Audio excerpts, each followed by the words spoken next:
Right now in the studio is Carolina Coral. I welcome the viewers of Freedom. Let's move straight to the important news. 289 drones of various types were launched by Russian troops across Ukraine tonight, as reported by the Air Force Command of the Armed Forces of Ukraine.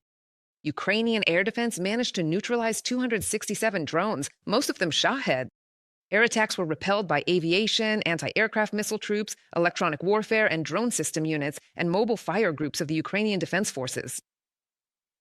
One person was killed and 4 others were injured as a result of a Russian attack on the Poltava region. Drone debris fell on a multi-story building. Among the victims is an 11-year-old boy, according to local authorities.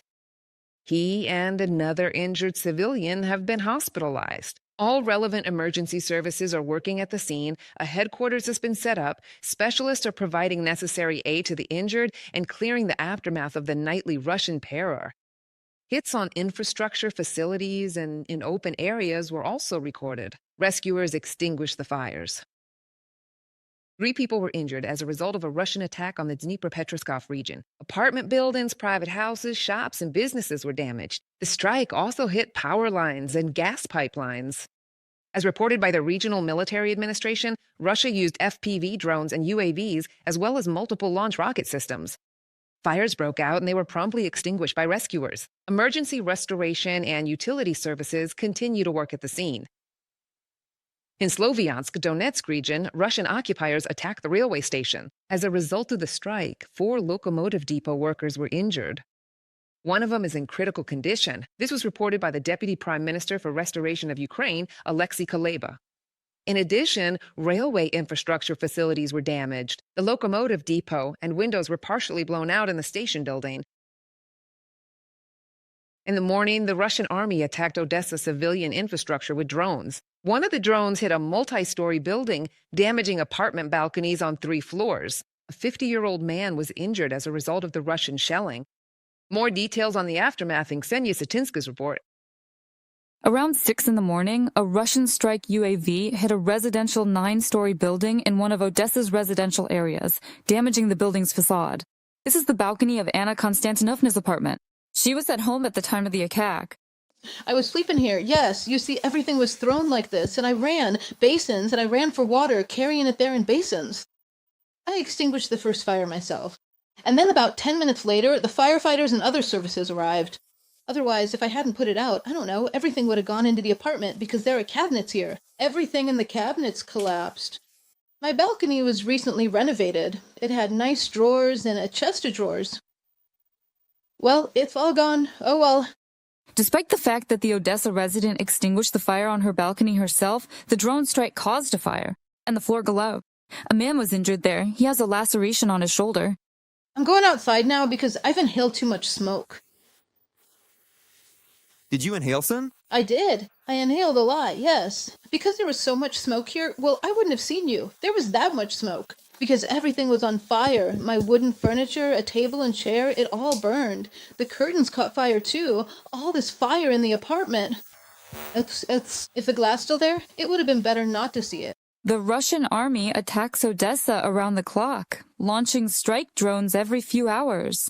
So right after the all-clear, a new alert starts almost immediately. Air attacks are paralyzing the city's life. Due to the threat of shelling, government offices, schools, kindergartens, and banks are shutting down. Ksenia Satinska, Zarub Tedaluri from Odessa for the Freedom TV channel. 140 combat clashes occurred yesterday, according to the Ukrainian General Staff. Fighting is heaviest near Pokrovska. 29 assaults took place there. In the Konstantinovka area, the Russian army carried out 17 attacks. On the Heliopol sector of the front, Ukrainian defenders repelled 13 enemy offensive attempts. And 11 battles occurred in the Kupiansk direction. 970 Russian soldiers were eliminated by the Ukrainian Defense Forces over the past day. This is reported by the General Staff of the Armed Forces of Ukraine. The enemy's total losses since the start of the full-scale war have already exceeded 1,297,670 people. Yesterday, the Defense Forces destroyed 2 Russian tanks, 7 armored vehicles, 61 artillery systems, 1 multiple launch rocket system, and an air defense system, and also burned nearly 200 units of Russian motor vehicles and tankers. Strike drones had hit a Russian oil terminal in the port of Ust-Luga, Leningrad region, for the fifth time in 10 days. This is reported by Reuters. Flames and columns of smoke were recorded on the territory of the strategic enterprise. In addition, as a result of the previous attack on March 29th, 3 fuel tanks, a pier, and Novatek's pumping units were damaged. The Russian government has banned the export of gasoline starting April 1st for at least 4 months. The government's press service explained that this measure should help stabilize prices and ensure priority supply to the domestic market. Analysts consider the main reason to be the long-range sanctions of the Ukrainian Defense Forces. Attacks on Russian oil infrastructure facilities have become the most serious threat to the aggressor country's economy since the start of Russia's full-scale war against Ukraine. This is reported by The Telegraph. My colleague will continue the topic. Andriy Dmitrenko.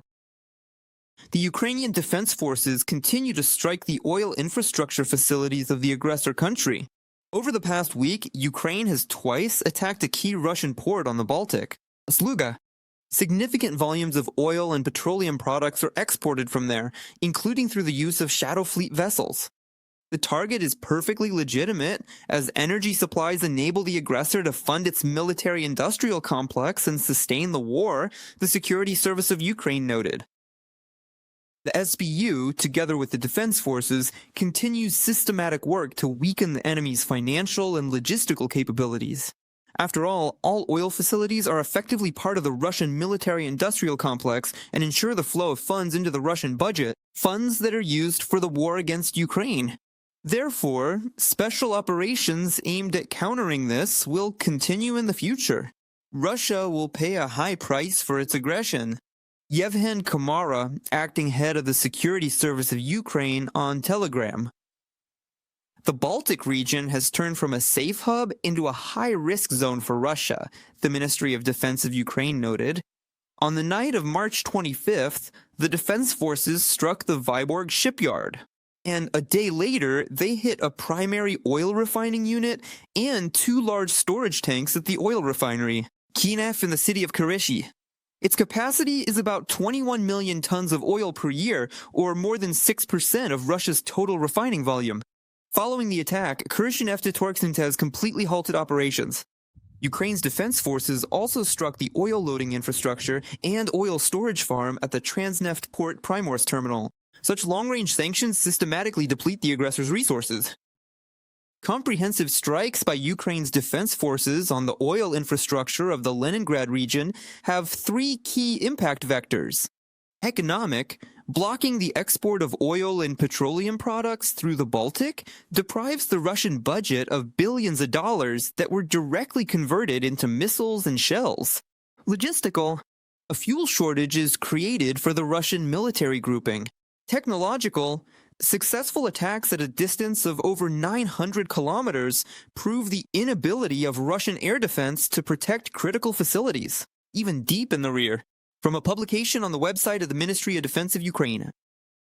An unprecedented number of drones covered a near-record distance, bypassed layers of air defense, and delivered a lethal blow to some of Russia's most important facilities, the Telegraph writes. According to analysts, these attacks have become a serious challenge for the Kremlin, calling into question Russia's very ability to export oil, which is the core of the Russian economy. According to experts, the scale, focus of the strikes, and the timing chosen for their execution led to the strongest effect seen in the last 4 years. In Russia, all of this is at very great depths. But they can still continue to pump for now, though it will inevitably turn out at some point that there is simply nowhere left to put all of this oil, and absolutely nowhere to store it, because we are seeing frequent strikes on major ports, on oil refineries, and on, well, their massive storage tanks, as we call them, which are currently burning in huge quantities across the region. So even if oil is still being extracted, there's simply nowhere for it to go. And this will inevitably, at some point in the future, create a situation where they'll have to completely decommission and shut down the wells themselves, the actual physical oil wells. When you close a well, when you shut it down permanently, well, restarting it is only theoretically possible, and even then, it's very expensive. Economically, it's not even. It is entirely feasible to successfully reopen a well that was previously decommissioned and shut down.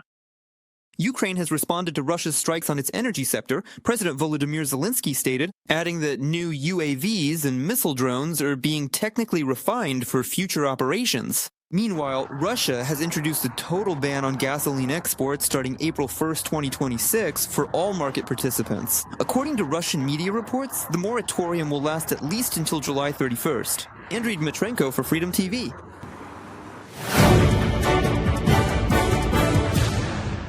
About 30 representatives from European countries and the EU arrived in Ukraine to honor the memory of those killed by Russian troops in Bucha. A delegation of EU foreign ministers, led by the Union's foreign policy chief, Kaja Kallas, paid tribute to the victims of Russian executions. 4 years ago, Bucha was liberated, and the crimes committed by the Russian army were revealed to the world. The EU High Representative for Foreign Affairs and Security Policy, Kaja Kallas, noted that Russia remains opposed to peace, while Europeans are constantly preparing for various threats from the Kremlin. According to Kallas, Moscow does not seek peace and only feigns negotiations, so international pressure must change its plans.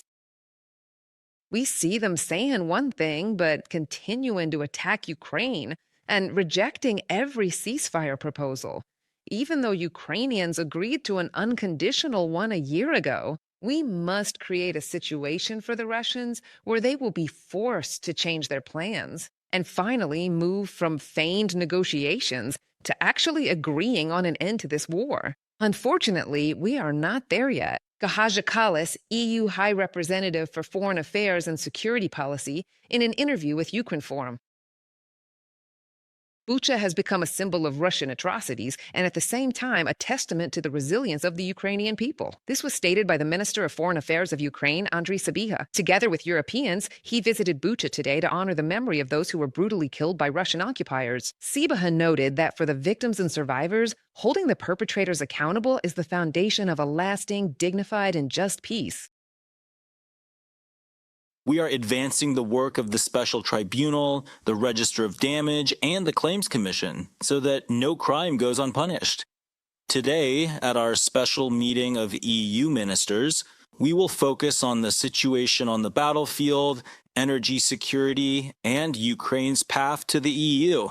I am grateful to Kaja Kallas for the fact that Ukraine is already de facto participating in these high-level discussions. The current front line in Ukraine is the front line of international law and our shared values. Ukraine is Europe, and our place is in the European Union. Andriy Sybiha, Minister of Foreign Affairs of Ukraine, on social network X. President of Ukraine, Volodymyr Zelensky, honored the memory of the victims of Russian crimes in Bucha on the 4th anniversary of the city's liberation from the occupiers. The head of state recalled the mass killings of civilians. Among the victims were both adults and children, and the bodies of many of the dead were found in mass graves. These events became some of the most horrific evidence of the war.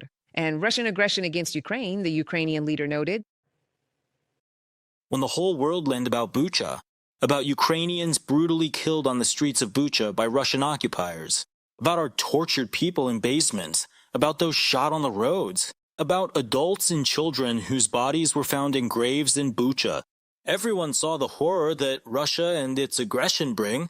They saw what Ukraine is actually defending itself against. Blessed memory to everyone whose life was taken by Russia, to all those who died in Bucha and across Ukraine at the hands of Russian occupiers. Volodymyr Zelensky, President of Ukraine, on Telegram.